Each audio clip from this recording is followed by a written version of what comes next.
Aku melihat Indonesia, karya Bung Karno.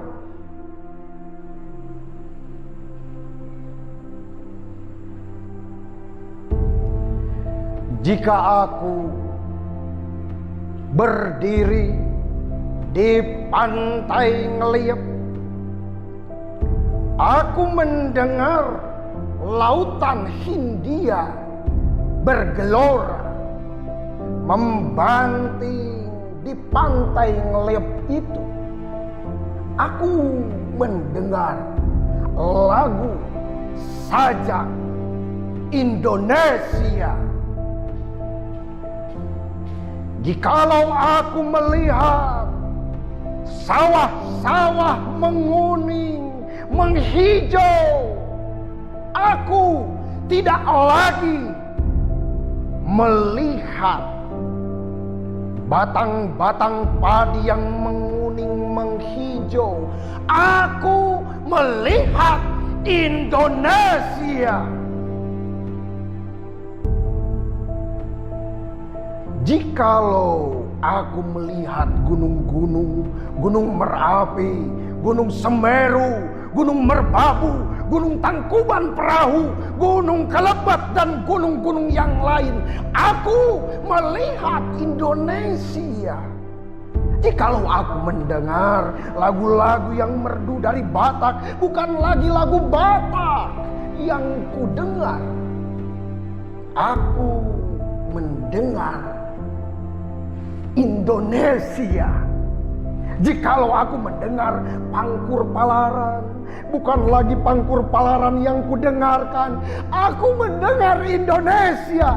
Jikalau aku mendengar lagu Olesio dari Maluku, bukan lagi aku mendengar lagu Olesio dari Maluku, aku mendengar Indonesia. Jikalau aku mendengar burung perkutut menyanyi di pohon ditiup angin yang sepoi-sepoi, bukan lagi aku mendengar burung perkutut, aku mendengar Indonesia.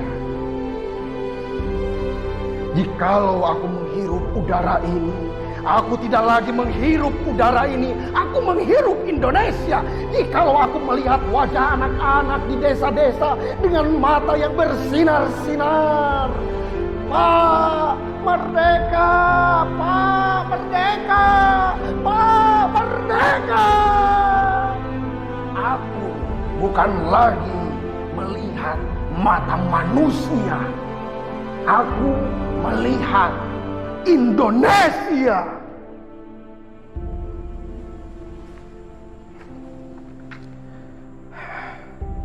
Aku melihat Indonesia karya Bung Karno.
Ibu Dewan Guru SDN Kampus Singkat.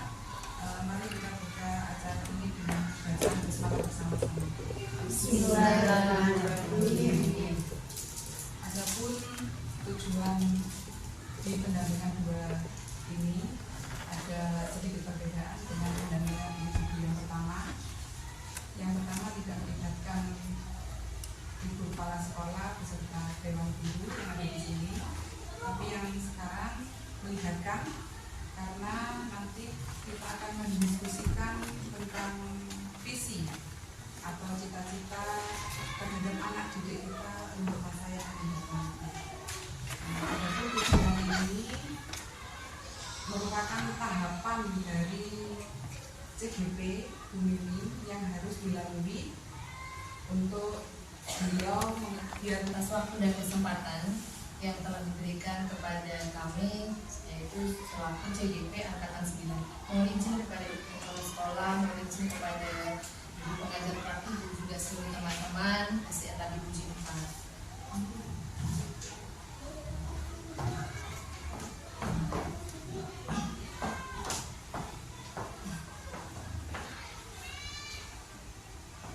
Baik, pendampingan individu yang kedua ini kita akan menyelaraskan satu pandangan, satu harapan, satu keinginan, satu impian tentang sebuah sekolah, tentang sebuah lembaga yang kita inginkan. Next. Pada pendampingan individu dua ini saya didampingi oleh pengajar praktik yang sangat luar biasa semangatnya dan supportnya. Beliau adalah Ibu Ari Putri Nurgraheni dari SDN Kebun Agung 1. Kemudian ada Ibu Kepala Sekolah yang luar biasa sekali memberi motivasi dan juga semangatnya sehingga saya bisa berdiri hari ini di sini. Mungkin tahun depan di 2024 sepertinya sudah ada angkatan 11. Mungkin teman-teman dari Rabi Puji 4 juga akan berdiri di sini untuk bisa menyampaikan visi misi sekolah dan akan membuat prakarsa perubahan. Baik, sebelum kita mulai dari acara pendampingan ini, kita akan membuat kesepakatan dulu. Kesepakatan yang pertama adanya saling menghormati, yang kedua hadir dengan penuh perhatian, yang ketiga berkolaborasi untuk kemajuan. Kemudian berbicara ketika dipersilahkan, kemudian izin jika meninggalkan ruangan, dan mengikuti dengan perasaan gembira. Apakah kesepakatan ini kita sepakati? Sepakat.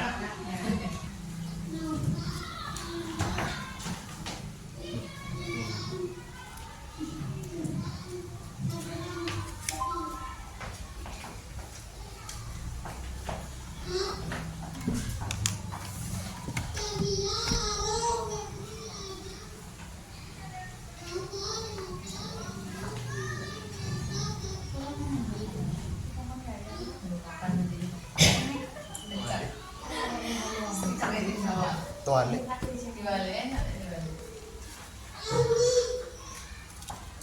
Selanjutnya impian saya mengenai SDN Rabi Puji 4. Ya.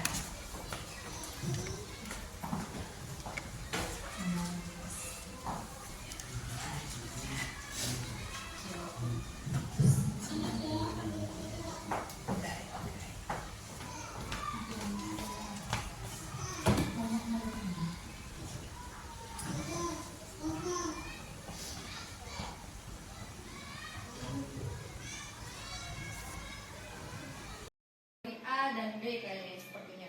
Kemudian mandiri, ada juga kreatif dan kolaboratif. Ini ada beberapa yang sudah muncul pada sticky note teman-teman Bapak Ibu guru sekalian di sini.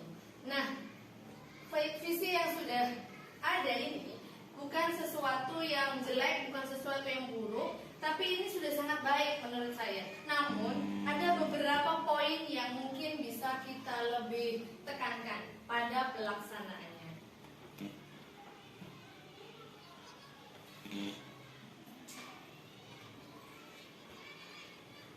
Selanjutnya kita akan lebih jelasnya, gregetnya itu kita akan munculkan pada pertanyaan, apakah visi sekolah saat ini sudah menggambarkan dengan jelas impian dan cita-cita yang ingin kita capai? Jadi visi sekolah yang slide barusan yaitu mewujudkan siswa peserta didik yang berakhlakul karimah, kreatif. Kalau sebuah sekolah dianggap seperti menanam benih-benih padi. Benih-benih tadi itu kalau kita pupuk, kita beri air, kemudian kita rawat, tentu akan menghasilkan benih-benih padi yang maksimal, yang diinginkan oleh Pak Tani tadi. Siapa Pak Taninya? Kita. Namun benih-benih padi ini tidak akan berubah menjadi jagung karena kodrat dia adalah padi. Kalau berubah jadi jagung itu namanya bukan padi. Baik, jangan serius gitu ya. Serius. Di sini selanjutnya adalah memanusiakan manusia. Sudah manusia, anak-anak kan sudah manusia. Kenapa harus dimanusiakan lagi gitu? Kadang-kadang guru di sini itu kan kita mendoktrin anak-anak. Ayo anak-anak kerjakan tugas. Nah, padahal anak-anak di situ ada beberapa kodratnya dari background keluarga, dari bawaan dari lahir itu dari keluarga yang broken misalnya, dari keluarga yang amburadul. Ada keluarga, ada kodrat anak yang dari lahir itu sudah mempunyai jiwa pemimpin. Ada jiwa anak yang bukan seorang pemimpin.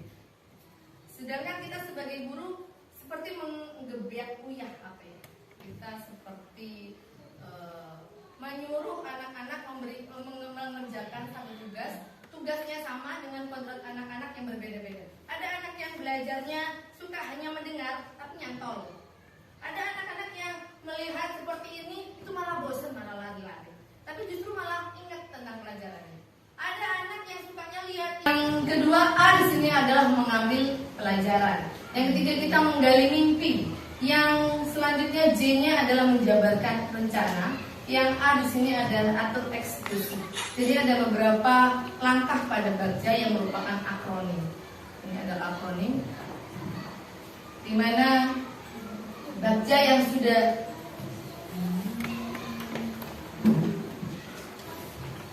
Bagja yang saya tuangkan dalam prakarsa perubahan.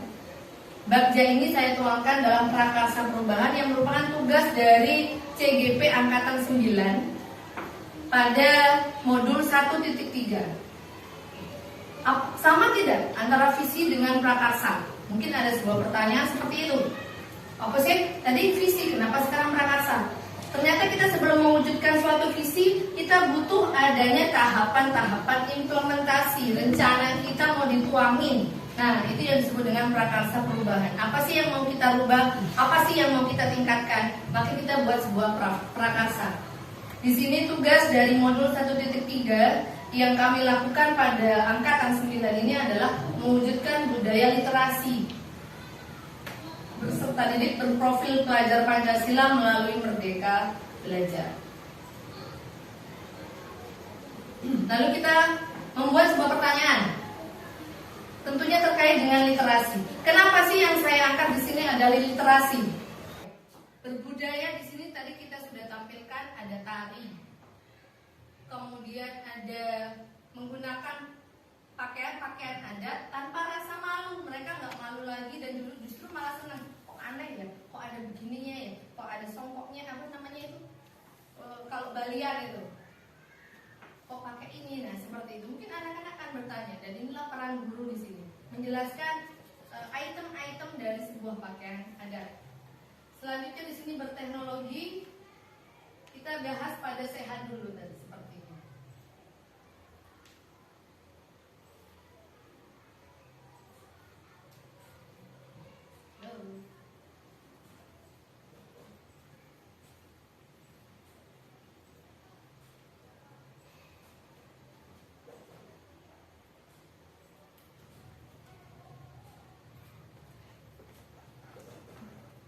Visi yang kedua yaitu Merdeka Belajar.